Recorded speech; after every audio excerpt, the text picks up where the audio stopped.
What is up, guys, and welcome back to Adventure Archaeology. My name is Brandon. If you're new to the channel, we do a little bit of exploring in historical areas and a little bit of treasure hunting, but today we're primarily exploring. We're in a place called Roops Valley Ironworks. So let's go check it out.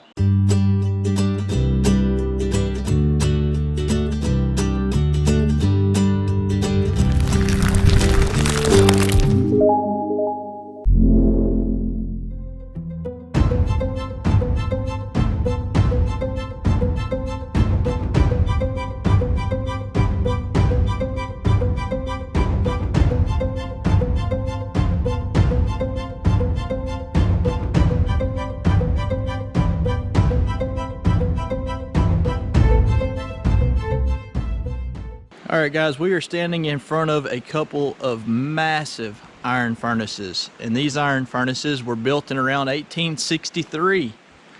You may wonder what these furnaces were for. I'm going to give you a little bit of history on these as we do a bit of exploring as well. This place was originally started in around 1829, and the furnaces were much smaller than what they are now. And what they did then is they made farm implements, plows, different things like that. And when the Civil War kicked off, they needed to build a lot more munitions for the Confederate Army. So they came in and they basically doubled or tripled the size of these furnaces, and they made them massive. These are huge. And what they started doing is they started producing cannons. They built and cast cannons, cannonballs, rifles, pretty much everything that the Confederates needed to be able to fight the war. All right, you may notice that from right here up, the rock color changes, and the reason for that is that's from a restoration that was done in the 70s.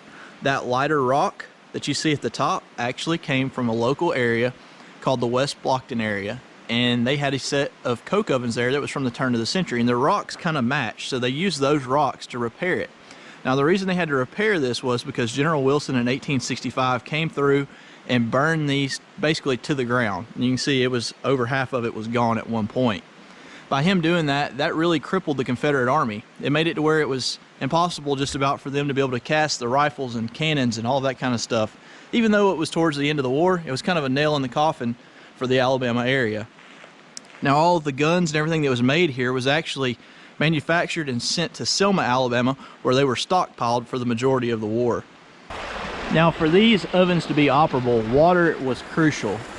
Now what you can see here is a good old-fashioned water wheel. Now, the reason that it was so crucial was this water wheel would spin. And as it would spin, it would turn a turbine that was in there, and it would blow air through a pipe. Now, I'm going to go show you all that pipe real quick. So the air would come from the water wheel where the turbine was spinning through this pipe, underneath the ground, and up into the pipe that you see that surrounds it. And this served as a bellow. And for anybody that's ever had a fire, you know if you put oxygen to it, it makes it burn that much hotter.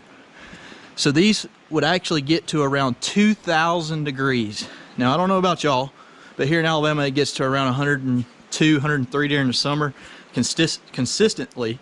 And I can't imagine being those guys working around these ovens that were 2,000 degrees.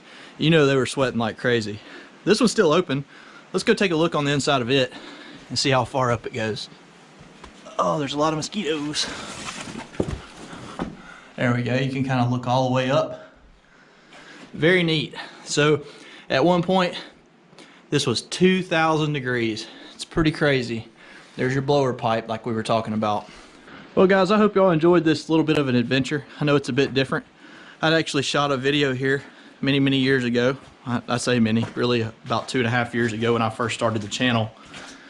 And I know a lot of my new subscribers haven't seen it, and I know a lot of people are kind of quarantined at home, or they're scared to go out because of the coronavirus. And I'm very privileged here that social distancing is not an issue. There's nobody around but me and a lot of the places I go, so I can still get out and film. And if I can do that and take y'all along on these adventures and make y'all stay at home a little less boring, that's what I'm gonna do. So I know this is a very short adventure, but I do hope that y'all enjoyed it. If you did, please subscribe. And if you didn't already, drop a thumbs up. We'll see you guys in the next adventure.